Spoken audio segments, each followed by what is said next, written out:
First, English contract law history was heavily influenced by ancient Greek and Roman law. In the long Plato devote little attention to form of agreement but recognized the same basic catalog for cancelling agreement as exists today.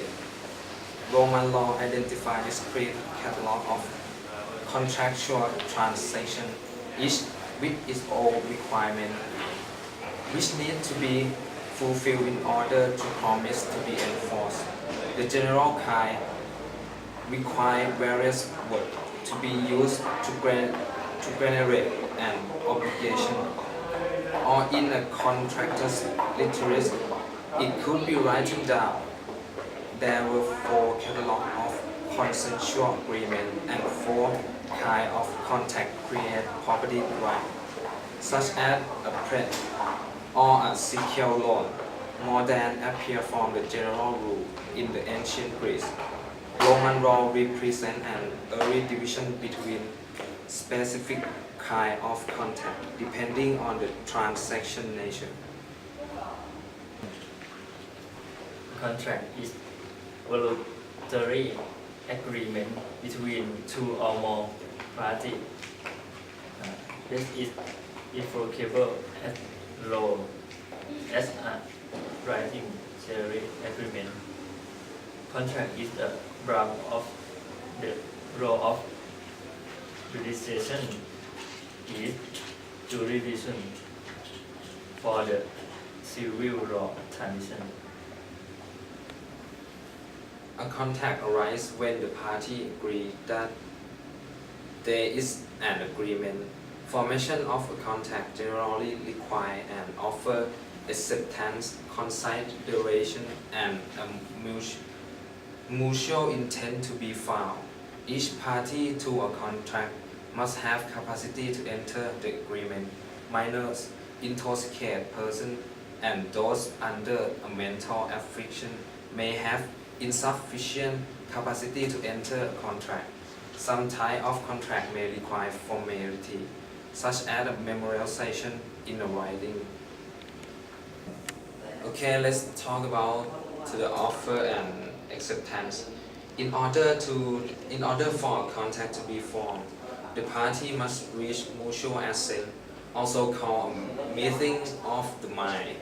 This is typically reached thought offer and an acceptance which does not vary.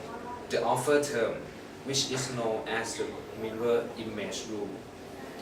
If a purport acceptance does vary the term of an offer, it is not an acceptance but a counter offer, and therefore simultaneously a rejection of the original offer.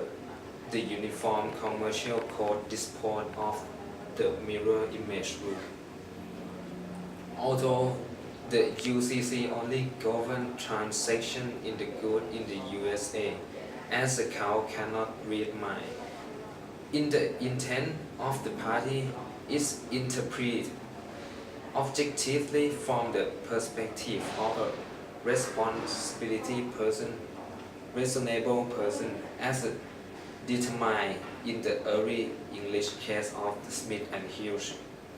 It is important to note that where an offers specific and particular mode of acceptance, only an acceptance communicate that method will be valid. The formation as common law, the elements of contract are offered, accepted in session to create legal relations and consideration. Not all agreements are necessarily contractual, as the parties generally must be deemed to have an intention to be legally bound. A gentleman's agreement is one which is not intended to be legally enforceable and which is binding in honor only. Contract term and construction and interpretation. A contract term is any provision forming part of a contract. Each term gives rise to a contractual obligation, breach of which can give rise to litigation. Not all terms are stated expressly, and some terms carry less legal weight, as they are peripheral to the objective of the contract. Standard term and contract of adhesion. Standard from contract contain boilerplate, which is a set of one-size-fits-all contract provision. However, the term may also narrowly refer to conditions at the end of the contract, which specify the governing law provision, venue, assignment and delegation, waiver of jury trial, notice and force majeure. Restrictive provision in contract, where the consumer has a little negotiating power, attract consumer protection scrutiny. Illegal contract. If based on an illegal purpose or contrary to public policy, a contract is void. In the 1996 Canadian case of Royal Bank of Canada and Neville, a woman forget her husband's signature and her husband signed agree to assume all liability and responsibility for the forget check. However, the agreement was unenforceable as it was intended to stifle a criminal prosecution, and the bank was forced to return the payment made by the husband. Okay, about capacity. Sometimes the capacity of either natural or artificial person to either enforce contract or have contract enforced against them is less strict. For instance, very small children may not be held to bargain they have made on the assumption that they lack the maturity to understand what they are doing.